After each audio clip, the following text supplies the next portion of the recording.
तो आगे अब लास्ट में लास्ट टॉपिक है मोशन चैप्टर का, गति चैप्टर का लास्ट टॉपिक है। क्या नाम है जल्दी बोलिए? एक समान वृत्तीय गति। इंग्लिश बोलेंगे यूनिफॉर्म सर्कुलर मोशन। तो ध्यान देंगे क्या होता है एक समान वृत्तीय, आपका ठीक से समझेंगे। सबसे पहले आपको सरल रेखा गति समझा चुके हैं। अगर कोई कण सरल रेखा पर चलेगा तो उसे कौन सी गति बोलेंगे? सरल रेखा गति। उसी प्रकार समझिए, पहले आप समझिए वृत्तीय गति। जैसे अगर कोई कण वृत्ताकार पथ पर गति करेगा, यदि कोई कण कौन से पथ पर, जल्दी बोलिए, वृत्ताकार पथ पर गति करेगा तो उसे कौन सी गति बोलेंगे? वृत्तीय गति। कौन सी गति? वृत्तीय गति। पहले एक समान वृत्तीय गति को समझने का पहले ये सब जो भी एग्जाम्पल है समझिए। जैसे मानते हैं अगर कोई कण, देखिए आपका इसमें 4 भुजा हैं और 4 भुजाएं, तो मानते हैं कोई कण आपका ए से चलना शुरू करेगा। जल्दी बोलिए, ए से चलना शुरू करेगा। ए से फिर ए पर ही आने के लिए, ए से फिर ए पर ही आने के लिए बोले उस कण को के बार टर्न होना पड़ेगा।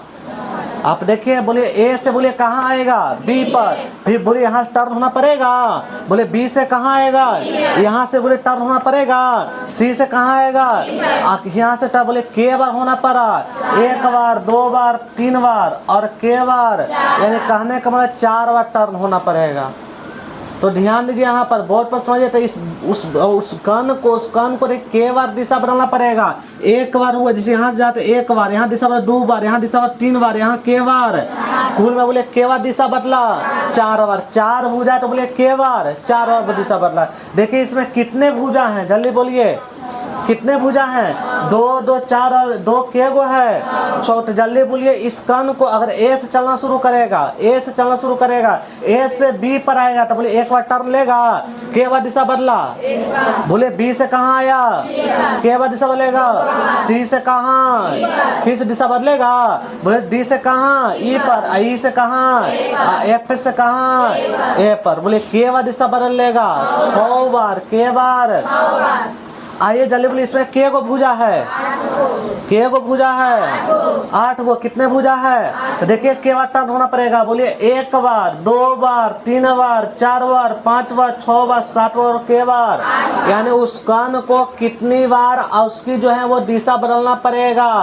8 बार दिशा बदलना पड़ेगा। 8 बार दिशा बदलना पड़ेगा। ये यदि वो, ध्यान देंगे, यदि कोई कण आपका ध्यान देंगे आयताकार पथ पर गति करता है तो उसको 8 भुजा बदलना पड़ेगा। यदि कोई कण ध्यान देंगे षष्ठ भुजाकार पर अगर गति करता है तो 6 बार भुजा बदलना पड़ेगा, यानी दिशा बदलना पड़ेगा। अगर कोई कण जो है वो आपका अष्टभुजाकार, हेक्सागोनल बोलते हैं, हेक्सागोनल आपका ध्यान देंगे तो आपका कुल मिलाकर 8 बार उसकी दिशा बदलना पड़ेगा। लेकिन अगर कोई कण बोले वृत्तीय पथ पर गति करता तब बोलिए के बार दिशा बदलना पड़ेगा। बोलिए अगर कोई कण वृत्तीय पथ पर गति तब के बार दिशा बदलना पड़ेगा। पहली बात याद रखना, इसमें क्या कोई भुजा है? तो याद रखना, ध्यान, अगर कोई कण वृत्तीय पथ पर गति करेगा तब प्रत्येक बिंदु थोड़ा सा आगे बढ़ेगा तो यहाँ पे इसकी दिशा यहाँ इससे हो जाएगा, और आगे बढ़े इसकी दिशा इससे हो जाएगा, और आगे बढ़े इसकी दिशा इससे हो जाएगा। कहने का मतलब, ध्यान दीजिए, कहने का मतलब क्या है कि अगर कोई कण वृत्तीय पथ पर गति करता है तो उसको अनंत बार दिशा बदलना पड़ेगा। के बार? कहने का मतलब कोई पता नहीं है कोई के बार दिशा बदलेगा। तो पहले परिभाषा सुन लेंगे, ध्यान देंगे। जिसे सररेखा गति आपको समझा चुके हैं। अगर कोई कण सीधी रेखा पर गति करेगा तो कौन सी होता है? सररेखा। अगर कोई कण वृत्तीय पथ पर चलेगा, कौन से पथ पर? वृत्तीय पथ पर चलेगा तो बोलिए कौन सी गति होगा? वृत्तीय गति। कौन सी गति? वृत्तीय गति होगा। वृत्तीय आपका गति होगा। और ध्यान देंगे यहाँ पर वृत्तीय पथ पर अगर कोई गति करते वृत्तीय गति होगा। और ध्यान देंगे यहाँ पर अब एक समान वृत्तीय गति जो समझिए, एक समान क्या है? अगर कोई कण एक समान चाल से गति करता है वृत्तीय पथ पर तो उसे कौन सी गति बोलेंगे? वृत्तीय गति। कौन सा? एक समान है, वृत्तीय गति। अगर कोई कण एक समान चाल से वृत्तीय गति करेगा तो उसे क्या बोलेंगे? एक समान है। और इस एक समान वृत्तीय, जल्दी बोलिए, प्रत्येक बिंदु पर क्या दिशा बदल रहा है कि नहीं बदल रहा है? जल्दी बोलिए। इसलिए आप जानते हैं दिशा बदल रहा है तो दिशा बदल रहा है तो ध्यान देंगे, आप जानते हैं जिसमें दिशा हो परिमाण हो तो बोले वो चाल होगा कि विस्थापन होगा? क्या होगा? चूंकि विस्थापन कैसी राशि है? बोले सदिश की अदिश?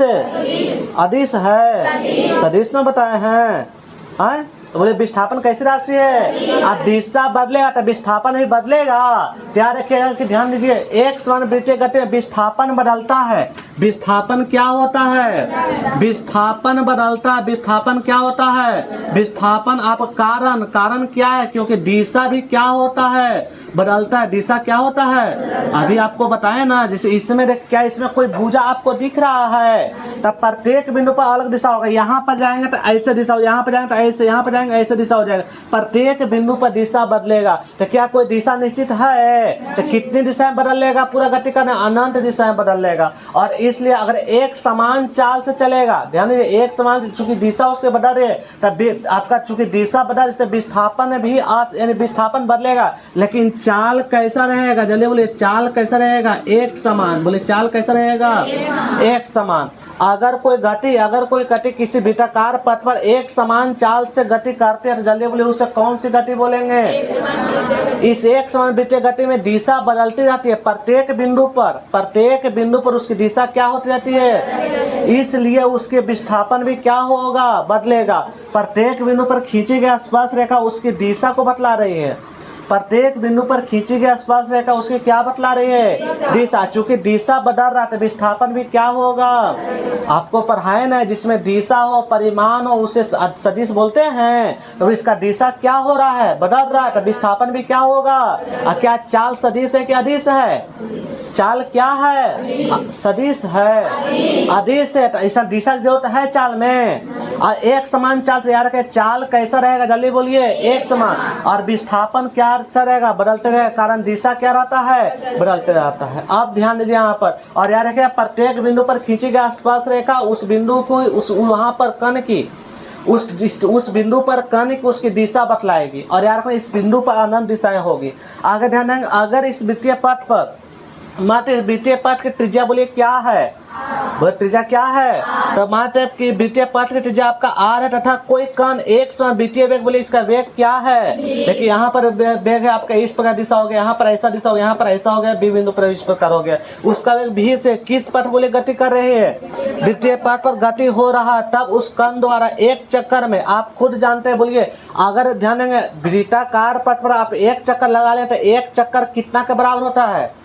एक चक्कर बोले किसके बराबर होता है? वृत्त की परिधि के बराबर। पिछले दिन समझाए ना है, एक चक्कर जो है वो किसके बराबर होता है? वृत्त की क्या चीज? परिधि, वृत्त की। और आप जानते हैं एक चक्कर, ध्यान देंगे, अगर कोई कण की त्रिज्या r है, कण की त्रिज्या r है और एक समान वेग बोलिए क्या है? v से वृत्तीय पथ पर गति हो रहा है, तब उस कण द्वारा एक चक्कर तथा तय की गई दूरी बोले क्या हो जाए? एक चक्कर में कितना दूरी तय करेगा? 2πr। कितना दूरी? 2πr। तब इस दूरी को तय करने में लगा समय क्या है? जल्दी बोलिए। आप जानते हैं समय में बोले दूरी बटा क्या होता है? मानेंगे ना, समय और दूरी बटा क्या होता है? क्या बताए हैं? बोले दूरी और चाल बराबर आपको ना बताए हैं। चाल में बोले क्या बताए? बताइए। चाल बराबर बोले दूरी बटा क्या चीज? तो बोले यहाँ से समय बराबर, जल्दी बोले क्या हो जाएगा? जल्दी बोले दूरी बटा क्या हो जाएगा? दूरी बटा क्या होगा? क्लास 8 में नहीं पढ़े हैं? समय बराबर दूरी बटा चाल। ध्यान दीजिए यहाँ पर। तो बोले समय बराबर बोले दूरी बटा क्या हो जाएगा? बोले एक चक्कर में कितना दूरी तय कर लिया? 2πr। और चाल बोलिए कितना वेग? जल्दी बोलिए, भी क्या वेग है? तो चाल बटा समय, आपका समय और दूरी बटा क्या हो गया? या वेग बराबर ध्यान, दूरी बटा क्या हो गया? समय। तो भी बटा 2πr बटा क्या हो गया? t। भी बराबर 2πr बटा क्या हो गया?